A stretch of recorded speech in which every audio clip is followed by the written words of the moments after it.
Hi, it's Jackie, and yesterday I posted a picture on Instagram that I'd picked up the We Are Memory Keepers mini alphabet punch board, which is now available at Michael's. It wasn't before. I was so excited to get it, and someone asked me to do a video on it. So I'm going to show you some things about it. I'm going to give you my honest review. There's things I like about it, things I don't like about it, and we're going to just talk about all of them. So the first thing I want you to know, if you don't know anything else about this machine, is that it shows you these letters. This is the mini board. It shows you these letters on the front. This is not the size that this board makes. The ones that it makes are quite a bit larger. So I actually have used it already. I've opened it. I just put it back in the box for you guys. I don't know why. I've used it already in my journal, and these are the letters that it makes, right? So that's what it makes. Don't be fooled by the ones that are shown. If you want to see these journal pages, I think they fit. But yeah, it says Victoria Day Bonfire. They don't quite fit in the frame.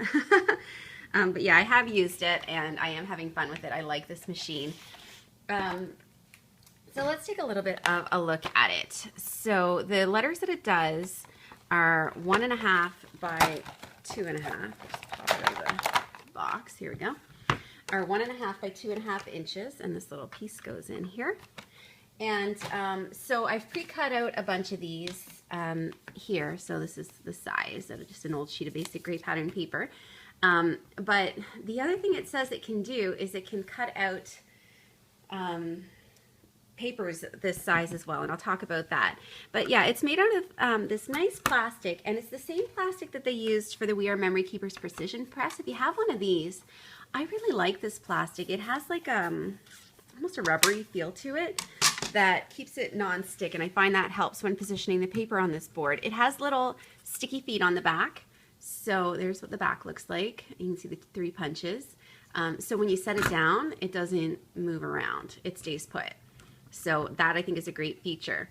So I'm going to show you how to punch out the letter R, because that uses all of the functions of the board.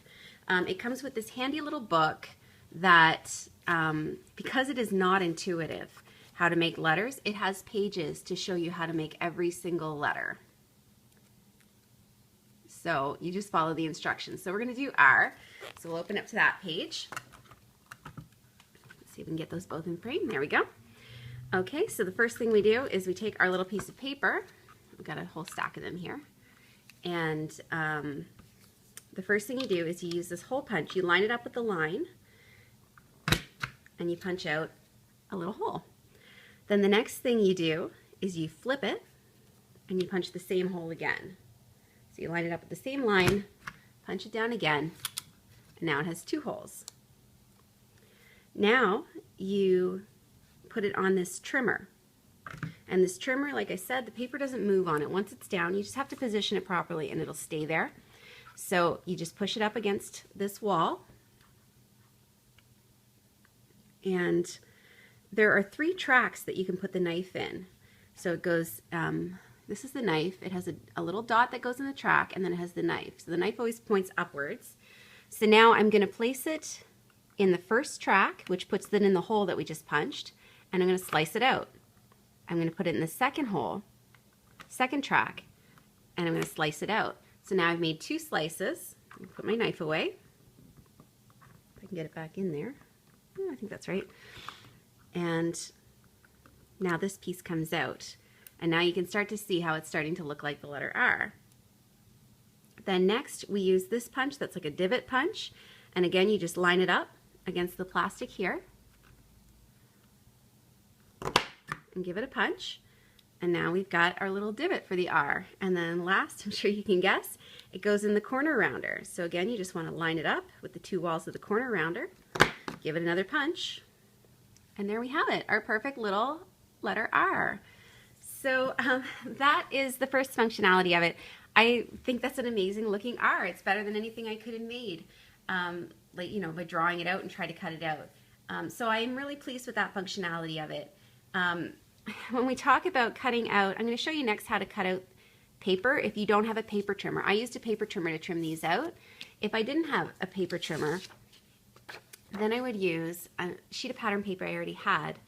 But what I find is the issue is that when I place a piece of pattern paper, I'm just going to move the book out of the way, that I already have on it, it doesn't stay put because like half of the paper is on the table and half of it's on the board, so it sort of lifts up. So it's a little harder to get it into the board. So what you do in this case is you bring down the, yeah, see I'm struggling with it. I don't like this functionality part. So you bring this down, and again we're going to take our knife, and this time we're going to put it in the third track and cut all the way across.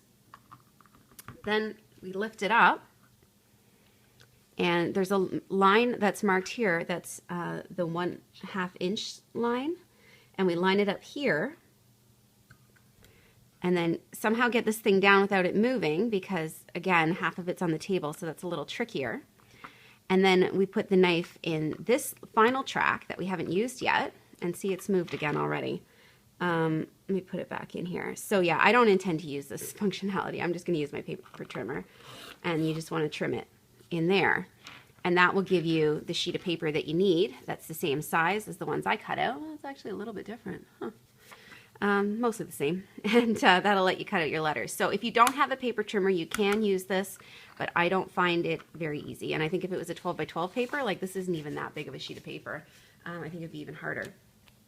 So that's the only con, but if you have a paper trimmer, it's not an issue. The other con, the reason I bought this is because I love to have giant numbers in my December daily, and when I was pricing out dies that would make giant numbers, they were in the $70, $80, $90 range, and I wanted to find a cheaper way than that. That's too much for me to just make numbers.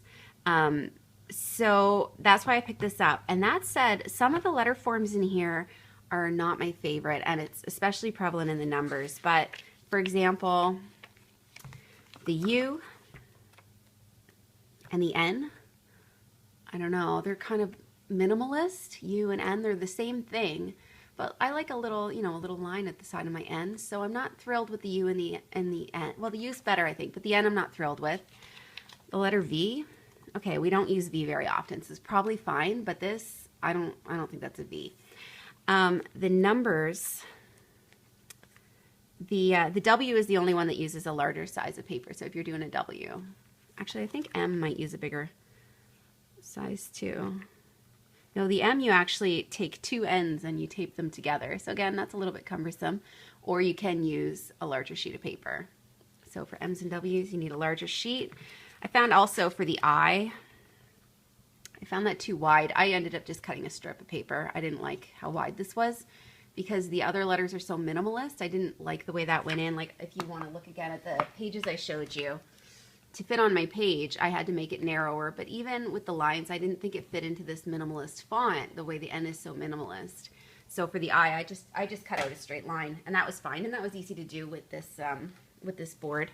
But the numbers are kind of, so that's how I feel about the letters. The numbers are a little bit wonk. The S again as well, I'd like it if there was a little more curve in the top and the bottom of the S. But again, like this is amazing that they even figured out how to do this to begin with. So like I am really impressed. The Z, come on, I don't like that. So just the fact that they could make any numbers with it or letters with it, I think is impressive. But I don't like all of the letter forms. But I don't even know what this is. Is it an ampersand? I don't know. I'm not sure. Exclamation points, and then we get into the numbers, and I'm not a big fan of the 3. The 4s and the 5s, great. The 6 I really don't like. The 8 looks really wonky to me. So it's, the main purpose I got it for was to make numbers, but they're not my favorite numbers. Like some of them are. It'll be great for making 4s and 5s. And then you can do this thing if you use the Divot Punch to do these kind of fancy ends on the letters. So I'm just going to do finally one flip through the book so you can see all of the different types of letters that it makes. Here's the instructions on how to cut the sheets of paper. And I'll just make a mention, so I'll flip through this book, and I'll also make a mention that if you're off in your punching, it's not hard to get it right, but if you are off, you get little wonky edges, and you can trim them off with scissors, and it's no big deal. So I do find it quite forgiving, despite the fact that it needs a little bit of precision. So overall, I I forgot to mention, I got this at Michael's. It was regular price Canadian, $40. I used a half off coupon. I got it for $20. I think it was worth $20. Oh, I like the Q. The Q's really nice. I think it is worth $20. I think I'll get enough use out of it. It's good for me. It does something that none of my other paper crafting tools do. So I'm satisfied with this purchase. That said, I wish I had seen the alphabet before I picked it up because like this is really funny. So yeah, overall, I'm really happy with this. But I just wanted to make sure that you guys had all the information that you can make an informed choice if you decide that this is something that you want. Cool. Thanks so much for watching.